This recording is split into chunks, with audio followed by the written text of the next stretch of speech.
makambo wana ezali théâtre. Biso makambo wana tokokota yango te. Nous avons constaté qu'il y a manœuvre moko boye oyo bazosala mpo bazobokoni na forcing. Biso toyebi ke baganyaka maponomi majorité to badéputé na niveau ya élection. Et la constitution est claire là-dessus. Constitution le dit clairement et le dit clair. Pour gagner majorité, ce qui est invité, le président peut convoquer, dans le but président entre guillemets, parce que moi je ne considère pas Tshilombo comme président. Le président entre guillemets, Naka ya Congo, a organisé élection anticipée pour être majorité et salama. Mais le corps a balié Mbongo Mboka, Mwana Mboka. Bazana Mboka Mbongo te, ya kopesa bato ba carte d'électeur ya sika, ba nouveau majeur bien entendu. Bazo la carte ya sika, poto ke l'élection ya sika. Ba koka wana te. Bango ba bino Mbongo mkitu za tolanda ba député na sima, to pesa bango corruption, ba na ngambo na biso. Mais Jean-Marc Kaboul c'est non tu valéré. Jean-Marc Kaboul na zamu tabundisi bitumba fa yo bien très bien na oloba ba mini. Diko wana. Jean-Marc Kaboul na zamu yele nonte. Asa ane mayele te. Asa mayele te. Alors tant aussi mutama yele te. Quand au tient la tête à l'Assemblée nationale. Jean-Marc Kaboul mutana j'ai au PC institution monnaie le local Assemblée nationale. Allez-y voir la conclusion. C'est-à-dire et nous allons à potopoto na bisoba na bisoba. Ce qui Jean-Marc Kaboul va repasser par les mabis c'est bon que non. Bon peut ça y est parce que maintenant la Cécilie bon le ressate. Biso to le biboye. To kambata mboka na valeur. To tika mboka te kene na loyenge. Bato yo nyonso ba travailler na Kabila. Bato yo nyonso ba bengani ba criminels du Congo sur le plan militaire et sur le sécuritaire et sur le plan économique. Bazali, il existe les criminels sur le plan sécuritaire, les criminels sur le plan économique. Bazali, bati lukwe bowana, batu wazo benye bele wana. Ce sont des rebelles. Oh la bombe sur le Congo. C'est pour cette raison Zomona ata affection na bandévolution est exalté. Na ndenge bazokufa bango batingami kaka bazwa majorité ya moyibi. Bango na bango tozwa pouvoir et si wana ata bakufi etali biso te. Lelo boye baboyaki makambo so Martin Fayulu azoba. Mais Martin Fayulu salobi eza aza na nzela. Martin Fayulu abimisa peuple awa pour la insécurité na est, non à la balkanisation. Les gens n'ont pas compris. Bayana ba menace moko la tourner na ba pine ba sa makambo so ebele. Rapport ma pine tourner ba beta okara ba be aussi mettre mais les à table Roger Lumbala ya appréhender ba kangié. C'est que be fort mo na mboka zo sala yezo la kisabiso ka ke souci ya mboka oyo ezala mutu na ye. Tozo mona ke ba wa souci mboka te bala sa poste. Toka Moïse aye. Ote a génie na biso so za respecter te to travailler te. C'est que makambo ba poste. Bemba également. Batu ebele bele ba yo wana. Papa na ngai. Ba fondaka majorité te sur crise o outil. Batu akabila bobene ba médiocre. Bata kabila bobaki bazo bloquer. Ce que tant ba ko na ngambu ya cash. Ba ko bloquer te ba bloquer te. Ka batu wana parce que le Congo souffre d'un problème d'homme. Tona bato malonga te ya gérer Congo.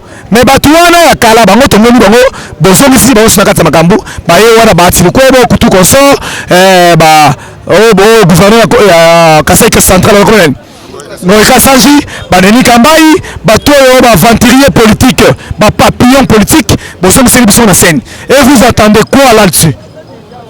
Il n'y a pas eloko malamu ko na kati wana.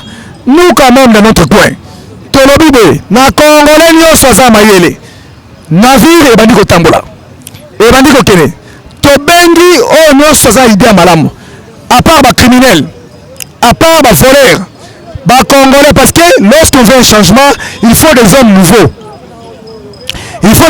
bato sika tobengi bato nyonso za mayele ya Congo mobimba esika so za mina diaspora na wapi le ventre Martin Fayulu a fongoli cabinet boya kopesa mayele na bino toki kabila sobe la au secours na l'opposition malheureusement biso toza représenté biso toza ba résistant tozo résister contre moyibi ya pouvoir na biso bayibaki soki kabila au l'opposition c'est l'opposition parce que lui celui-là c'est l'opposant parce que mta yuti na ngambo ya pouvoir il faut faire l'opposition c'est tout à fait normal Asura position mais biso pas question ya kosangisa pendula matembele to madesu ndunda toboyi biso totelemi na constance na valeur ya Martin Fayulu tel que aso barabiso tozo kene nango jusqu'à libérer la RDC. Parce que tu comprends que moto o aza na constance o aza na valeur ezaka Martin Fayulu bango nyonso bakoganga wana IDPS tala nonda voliaka azokataka bakor ye moko akolukaka boye akei boye ake na gauche azongi na droite IDPS azali wana soko lingo sa gouvernement sa wana IDPS kobenga bato te pourquoi bengi au secours obandaki obengi bato ya kabila bosangani na bango bokamana ta kabila obengi siko bato mosusu bayei bosangana na bango yo obandano kobenga kaka bato olingi olatisa bere échec no mpa nani tokoya te buzoba wana tokoya te. Commencez par nous dire quels sont les accords. Dieu est grand aujourd'hui là. Bayebi si va révéler biso. Bon signaka na Kabila que yé a soutenir yo na mandat boyini boyiba que 2018 yango wana bino pe le soutenir en 2023. Tant comme comme appeno c'est Kabila qui bloque. Kabila qui bloque, le nom changer c'est Fayulu qui bloque. Voyez-vous, c'est que besoin de papier, besoin de stratégie politique. Bande comment qu'on coupe la Est. Toujours quand il est dans le niveau central là, dans le gouvernement central entre guillemets toujours dans le bayango. Toujours mon acte à ta réaction. Ministre de Défense KO à la ligne pour nous va foutre mon fêlé. Parlement va député à l'uni corruption. Bah on s'attend déclaration de guerre contre Rwanda. Parce que Kagame a le clair, il a défié le Congo. Alors clair, ceux qui va sauver Rwanda ça commence par l'autorisation de Félix Tshisekedi. Tant on le dit en haut, et ça défi. Si on a bas des hélicoptères, il y a Congo. Ah, on a gouvernement central, bah, le côté. Complicité, nous sentons que le peuple est manipulé par à son propre souhait. Le peuple est manipulé à son propre souhait. C'est-à-dire, bateau te faut quitter, baza et l'eau européen s'habisseté. Bazali koluka, d'intérêt politique na bango. Et c'est bango, biso to lingi to sala, oyo tangami au peuple lingi. Martin vous déclare, plan sorti à crise. Réforme institutionnelle, Yamanamu, transition, élection anticipée. Ce qui est en bongo, c'est sélection de Zobanga. Na émission que mbongo et zali na kati mboka oyo. Simplement, au lieu mbongo, au chapitre question, il y a des dépassement budgétaire. Au créer une union sacrée. Question il m'a cassé il y a des dépassement budgétaire. Expliquez-nous comment utiliser mbongo en mboka. Au lobby en côté. Makamani membo au lobby en côté. Donc pour nous, nous considérons que le changement c'est Martin Fayulu, Tika le Inga Pamba, sans que quitter démissionner. Démissionner avant que mon force, il y a peuple et matela pour tuer matela yo, na IDPS so persona parti tribal.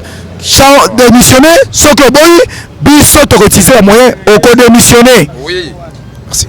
Obanga. Obaza kobanga Fayulu. Oba komi kolenga Fayulu. Obaza kobanga. Obaza kolenga. Oba komi kobanga Fayulu. Oba komi kokima Fayulu. Obaza kobanga. Nalobi baza kolenga. Obaza kolenga Fayulu. Kata likolo. Oba komi kobanga. Obaza kolenga. Obaza kobanga. Oba komi kobanga Fayulu. Oba komi kokima Fayulu. Lamuka oye! Lamuka oye! Lamuka oye! Nani mokonzi? Nani mokonzi? Nani mokonzi? Nani aiba mokonzi? Tokomi kokamwa bato bomba bomba. IDPS abeli au secours peuple Martin Fayulu Motazoblo. Elongwe Kabila Motazo bloqué et comme Fayulu Motazoblo. Mais ce qui totali na kata ya union salité bongo te banani baza na kati wana bato ya Kabila bongo te Landa Zouaje banani baza na kati ya union salité me yo lobaki Kabila zoblo siko oza na bato nani contradiction te bongo te alors auquel lisusu mosika toyebisa peuple congolais que biso awa union sacrée tolingi que tosunga mboka bomba est-ce que basungaka mboka na bacriminel est-ce que basungaka mboka na miyibi bato oyo todéclaré pendant 18 ans bayibi mbongo mbo bato oyo todéclaré bamédiocre bato oyo todéclaré ke bazali bato oyo baassassine peuple congolais bongo te eti lelo bazo assassine peuple congolais. Moi ça me fait vraiment peur koyoka bato ya Kabila bake na ngambo ya Tshisekedi. UDPS faut comprendre que c'est espionnage politique bongo te ba député fabriqués par Kabila ils acceptent facilement sans condition bazwi mbongo bakati na ngambo ya Tshilo tangu bake na ngambo ya Tshilombo mwana oyo bamelisi libele mwana moto yibaki na bandelaka eloko wana poto yebana nango malamu mwana moto yibi omelisi libele na butu na tongo koluka babotina tonga balokoti na lisano ebungaka na lisa yo okamati bato ya Kabila olobi ke babongwani badiable bazwi délivrance bakomi bangenou bongo te bakomi basantu bongo te mais lobi oyebisaki biso bango wana baza lokoso ya bango moto bazo bloqué aujourd'hui là bazo yebisa bino clairement il faut 12 millions de dollars pour la session extraordinaire. Hier Mabunda a demandé 7 millions selon Jean-Marc Kabou Toyo Kanamalamu bomba hier on demandait 7 millions pour la tenue à session extraordinaire. Mais aujourd'hui là, on demande 12 millions de dollars. Jean-Marc Kabunda le cas na Top Congo. Aloba clair na batonyoso. Ayebisi bango ke ndenge zaliawa Kabila aninge bimisa mbongo parce que zaki en défaveur ya Tshisekedi. Balinga balongola ye. Alinge ya mbongo 7 millions et le kiebele et bimakaboy aleki na Top Congo. Mais là on demande 12 millions de dollars. La mokawe. IDPS abima na ba? Pona kotele melekole katembongo le kiebele boye to lingi boye te boye. IDPS abima na balabala. Mais le 12 millions de dollars, est-ce que biso tokotika bango? Et le kiebele, la mouka ne tombera pas. La mouka ne tombera pas. Les conditions oyo bato bazo poser. Yango zo la sagé ya Kabila yango wana. Atindi bato na ye. Bato ne ba ye a déposer la cahier de charge. Na ba cahier de charge va déposer ba condition, il demande Tshisekedi même sa personnalité. Moïse a déclaré à l'objet clairement la cahier de charge naye, il faut coûte que coûte pour appeler sa majorité naye 62 députés na ngamba Tshisekedi va revoir loi ele.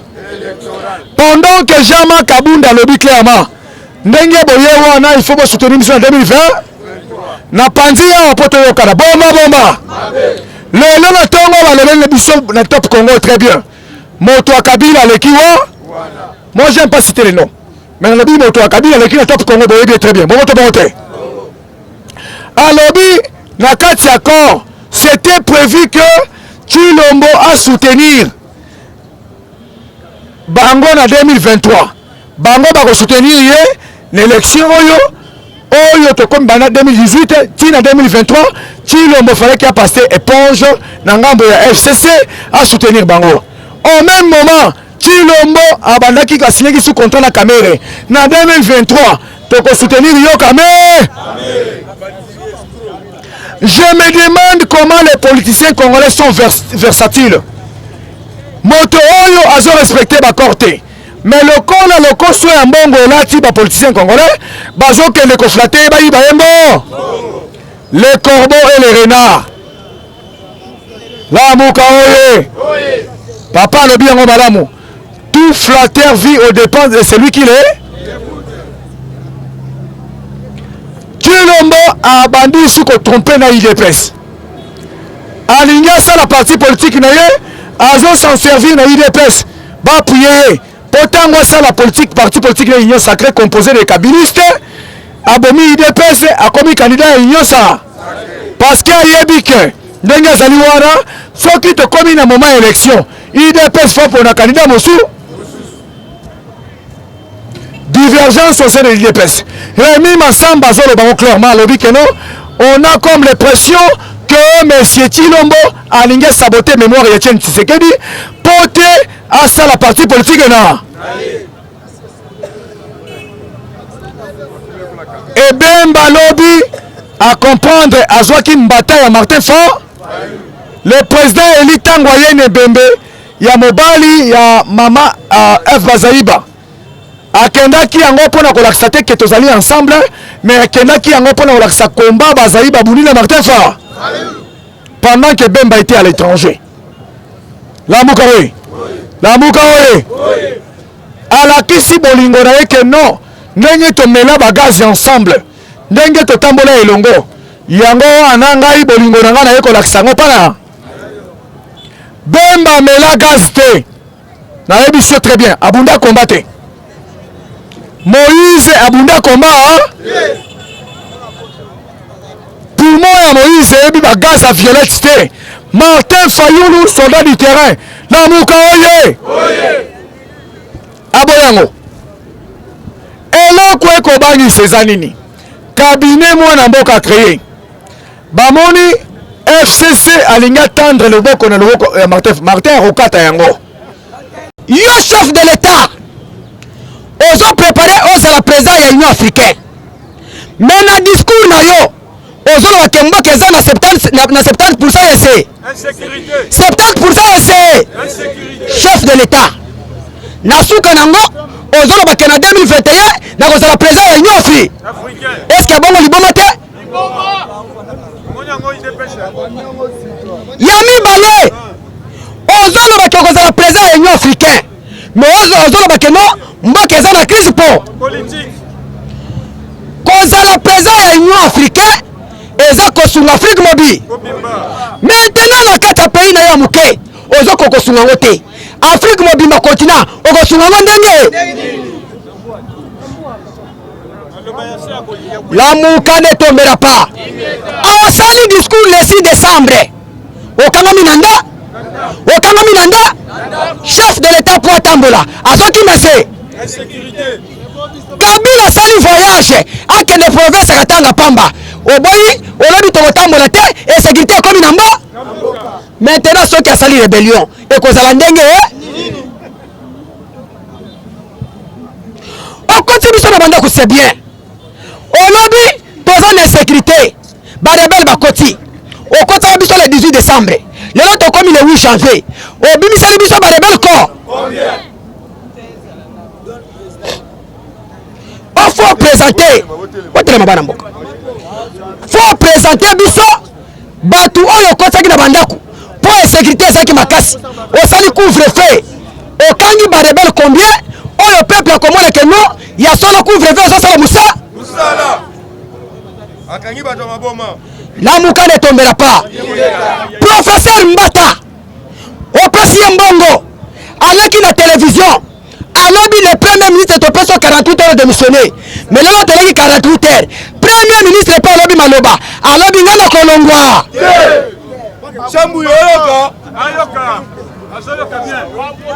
la mouka ne tombera pas. Merci.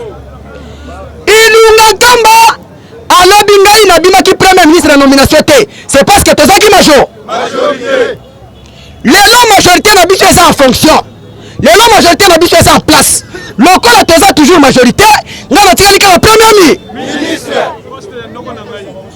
avant na lunga na poste ya premier ministre tokenenele l'élection soki bogani assemblée et que bobotoli majorité ilunga kamba ngai muta kotina ngate ngamoko na côté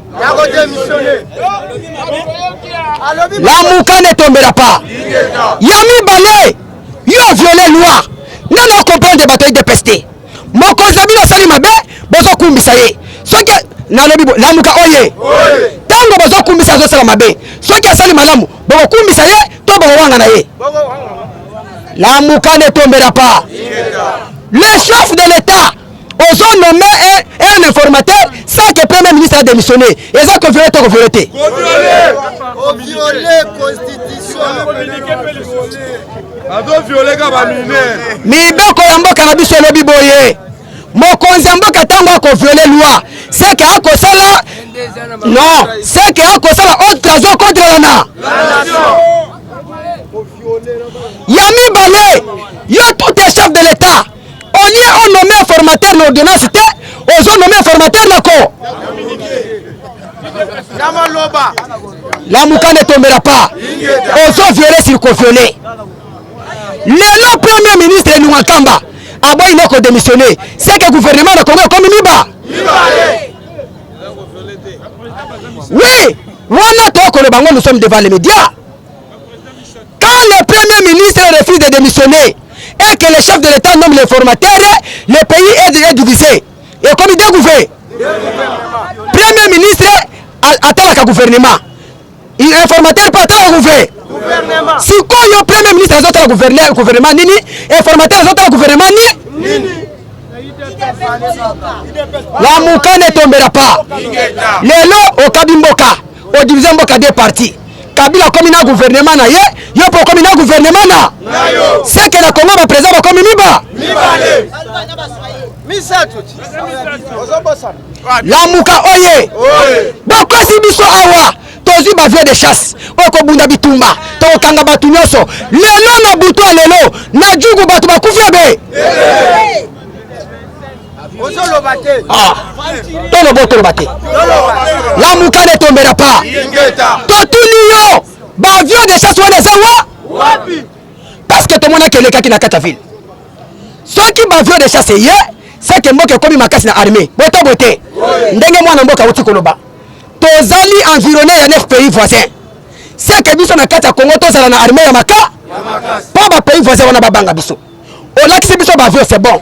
Lelo batu na jugu bazo kufa, na Beni bazo kufa, na Ituri, na Butembo, bisika wapi na ezi pays bazo kufa. Ba avion de chasse tozo senga, ekenda wa!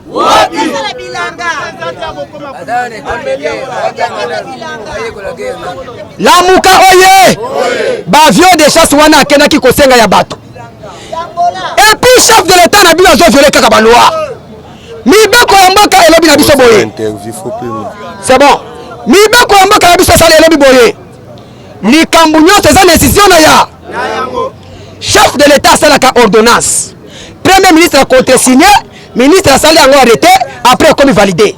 Mais le chef de l'état okomi kokonza ba institution nyonso. Olunga awa oke kosenga minduki na Angola. Or yo mutu kokende te, mutu okesenga minduki eza ministre la de. Yolo ba clair. La mouka ne tombera pas. Nata ozotika ministre de la défense. Ok kosenga minduki na Angola. C'est que l'unga présent au comme ministre la de. Si quoi on a pas ça tena? Kabila a gagné ni bango. Alobi na Joël Lorenzo présent Angola. Osama yele. Comment tu peux t'accepter de pareilles bêtises? Le président Zoya sans arrêter le ministre na. Yo ozotina ba avion et ya kokota na kata RDC. Tolobi na yo à partir de lelo. Ceux qui otini sous ba avion wana tokotumba ya. La muka oye. La muka ne tombera pas. Lelo bato bangwana ba kufa. Kagame pa tekio. A trahir yo, a biso libanda, a lobi basoda nanga bakota na Congo na autorisation ya Chilo. La muka ne tombera pas. Okenda na Londres, o sala discours contre Banyamulenge, na loba. O loba de Nyamulenge so de ko. Les Congolais. Lelo le même bande ko benga bino ba Congolais, ba botoli biso mine.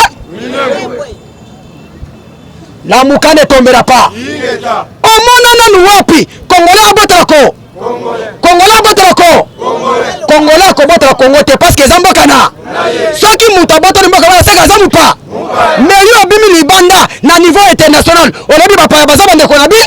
Lelo bandeko no benga bandeko no. Bakomi kobotela biteli yambo.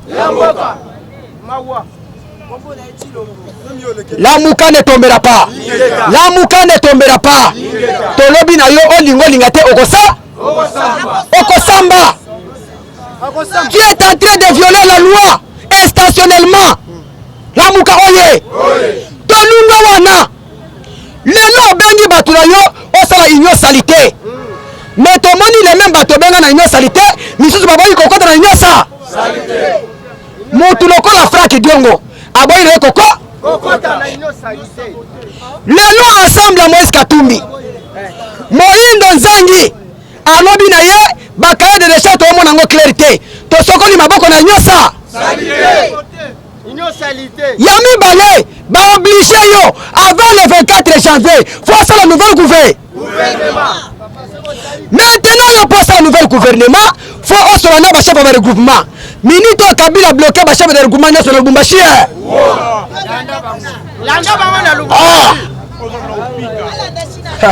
Lamuka ne tombera pas. Kabila lobi soki eza mobala tembe. Yakolanda bango na lubu. Na Lubumbashi. Lelo basawana. Awa lelo tokomi le wuti. Poto koma le 24 etikali 14 jours ya pa. Ya bamba. Laboratoire ko sa mukoloni. Kabila contre yo. Abengisi ba cadre na Lubumbashi, bakakuna ya prendre un formateur na. Pour votre information, les 5 bakay pour la composition à bureau et assemblée nationale. Sur 500 députés, ba mon 100 députés a pas. C'est que 400 députés on a batikali ya Kabi. Qu'est-ce qui prouve que yo gagné majorité?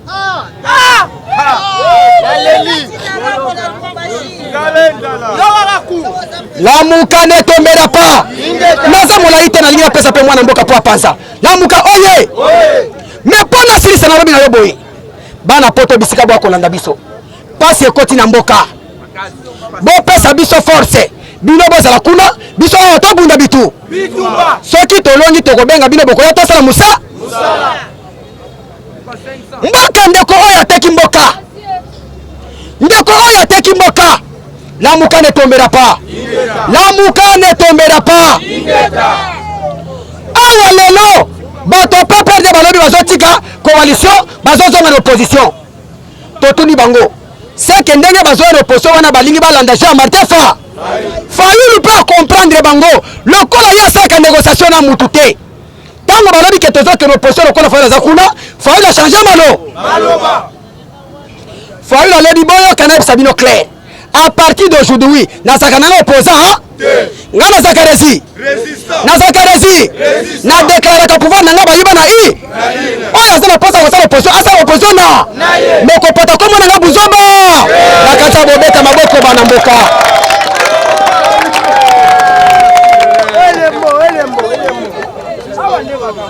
Lamuka ne tombera pas. Et comme si bango kisengi. Alors, bango nde bazawana soki basali opposition. Faut ba nommer porte-parole de l'opposition. Lamuka oye. Maintenant muto ba nommer porte-parole de l'opposition, ezali muto arrêté boko. Mais muto arrêté bokozi. Akomi ko aboyi ko sala po. Tokotala boko nommer porte-parole de l'opposition na. C'est que poste wana tikali kaka bo. Siko pe ko tambola ndenge. Maloba na mwana mboka na pese micro.